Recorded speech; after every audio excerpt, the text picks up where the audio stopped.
कैसे हो सभी? अच्छे हो ना?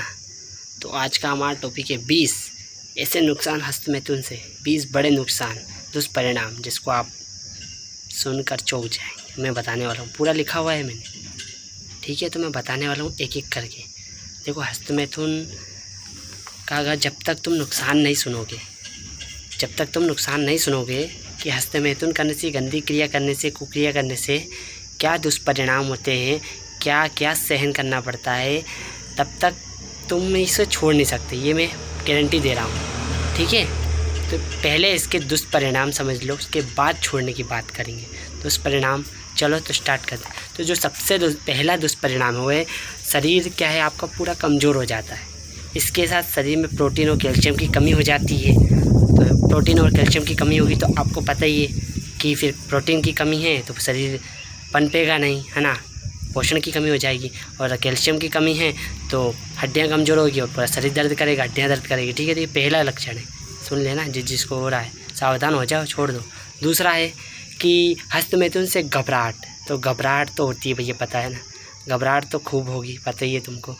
न्यूरोलॉजिकल मतलब मेंटल ही जाते हैं ना कहीं अपन न्यूरोलॉजिकल से मिलने, है ना? तो ये समस्याएं होती है, जैसे टेंशन बहुत, मेंटल हेल्थ बहुत प्रॉब्लम आती है, एंजाइटी, डिप्रेशन, ये सब, ठीक है? तो दूसरा लक्षण है। तीसरा लक्षण है, अगर हम अत्यधिक बहुत ज़्यादा वीर्यनाश करते हैं, हस्तमैथुन वीर्यनाश ज़्यादा करते हैं, तो लिंग जो है हमारा, लिंग मूत्रेंद्रिय जो जिसे कहते हैं लिंग, उसमें उत्तेजना आना बंद हो जाता है। और उत्तेजना बंद भी हो सकती है, जरूरी नहीं है उत्तेजना आना बंद हो जाता है। इसका मुख्य कारण क्या होता है? इससे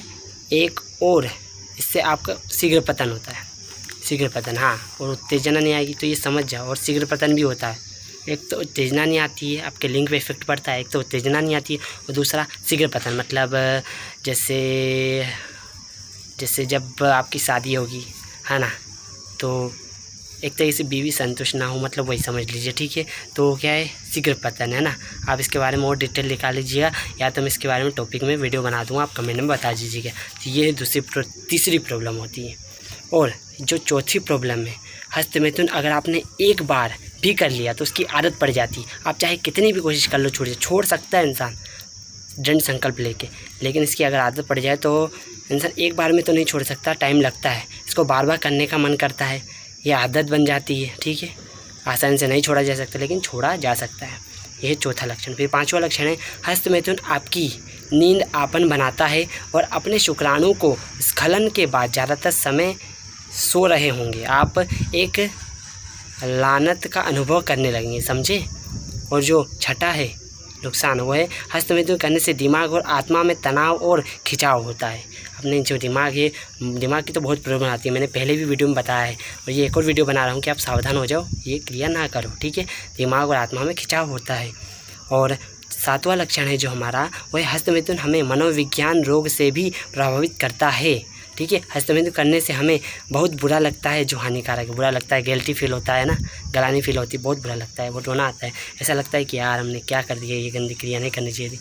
तो ये छोड़ो, मैं कह रहा हूँ, इसलिए बहुत दुष्परिणाम इसके। और सुनो, आठवां है, हस्तमैथुन आपके स्पर्म काउंट यानी शुक्राणुओं को कम कर देता है। स्पर्म काउंट कम होने से की वजह से आपको संतान पैदा होने की समस्या आ सकती है, नपुंसकता जिसे कहते हैं। संतान नहीं होगी अगर ज़्यादा हस्तमैथुन किया, स्पर्म काउंट कम हो गया या शुक्राणु कम हो गया, तो समझ गए।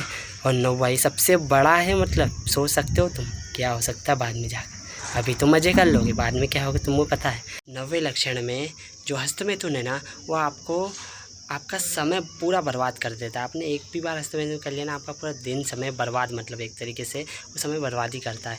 और आपको मतलब नेगेटिव थॉट में ले जाता है, पॉजिटिव थॉट को ख़त्म कर देता है, गंदे विचार ही आते हैं आपके मस्तिष्क में बस। और आपको पता ही है फिर क्या होता है, ठीक है? फिर जो 10वां लक्षण है मैं बताता हूँ। 10वां लक्षण है, हस्तमैथुन अधिक समस्या पैदा करता है, क्योंकि आप अपनी याददाश्त और विचार करने की क्षमता खो देते हैं। जो आप याददाश्त है ना आपकी, वो क्षमता खो देते हैं, अपनी मेमोरी पावर खो देते हैं, दिमागी शक्ति खो देते हैं, आप सोचने समझने की शक्ति खो देते हैं, बहुत कमज़ोर हो जाते हैं, पढ़ाई लिखाई किसी में मन नहीं लग पाता, फिर काम हो कुछ में भी नहीं। और जो 11वां लक्षण है ना, वो है हस्तमैथुन आपको कभी भी समाधान या संतुष्टि नहीं देगा, कभी भी, हमेशा निराशा ही देगा, कभी भी संतुष्टि नहीं देगा।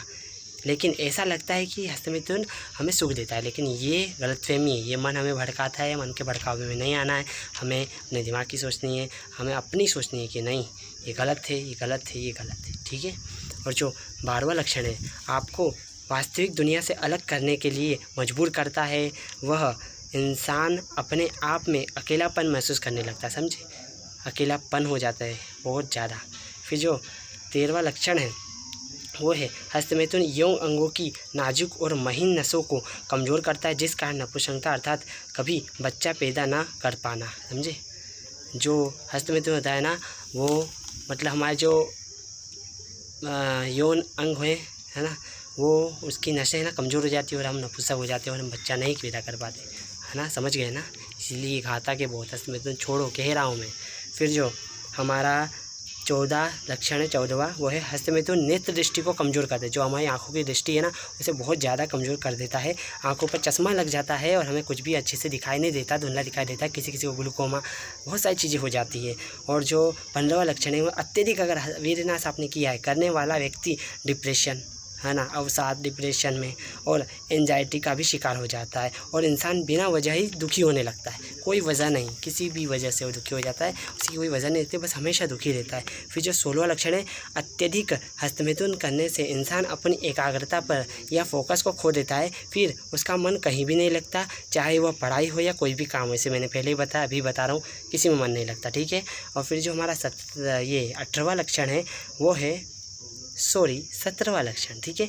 अत्यधिक हस्तमिथुन से इंसान के मन में बुरे ख्याल आ जाते हैं, इंसान उन्हीं में उलझ के रह जाता है, बहुत ज़्यादा बुरे ख्याल आते हैं अत्यधिक हस्तमिथुन से, उसी में उलझ के रह जाता है इंसान, फिर बाहर नहीं निकल पाता, बहुत मुश्किल हो जाता है, निकल तो सकता है लेकिन बहुत मुश्किल हो जाता है। फिर जो 18वां लक्षण है अत्यधिक हस्तमिथुन से लोगों के बाल भी क्या होने लगते हैं, इतने झड़ने लगते हैं, टूटने लगते हैं और सफ़ेद भी होने लगते हैं और गंजापन के भी शिकार हो जाते हैं, भले वो बच्चे हों, बूढ़े हों, कोई भी हो, बचपन से ही हो जाता है ऐसा हाल, ये समझ जाओ। इसलिए हस्तमिथुन बहुत बुरा है। हस्तमिथुन से फिर है 19वां लक्षण, हस्तमिथुन से रक्त की अत्यधिक हानि होती है। जो हमारा रक्त है उसकी बहुत ज़्यादा हानि होती है, क्योंकि रक्त के बाद ही बनता है अपना क्या, वीर्य। तो रक्त की बहुत अत्यधिक हानि होती है। याद रहे शुक्राणु की जो एक बूंद का निर्माण करने के लिए रक्त के 80 बूंद लगते हैं। जो हमारे शुक्राणु है ना, वीर्य है ना, जो हम निकालते हैं उसका एक बूंद बनाने के लिए रक्त के 80 बूंद लगते हैं। सोच सकते हो क्या कितने घाटे में अपन, मतलब क्या ही बोलूँ अब मैं। और 20वां जो आखिरी लक्षण है हमारा वो है अत्यधिक वीरनाश से इंसान चिड़चिड़ापन करने लगता है, क्रोध में रहने लगता है, उसकी वो हर बात में गुस्सा करने लगता है, जल्दी गुस्सा हो जाता है, जिससे बार बार अपने आप को ही वो क्षति पहुँचाता है, कोसता रहता है, समझ गए। ये 20वां लक्षण। तो हस्तमिथुन से किसी की हानि नहीं, किसी की भी हानि नहीं। किसकी हानि बताओ ना, अपनी खुद की, और किसी की हानि नहीं। इंसान खुद ही अपने पैरों पर कुल्हाड़ी मारता है, ये बात याद रखना।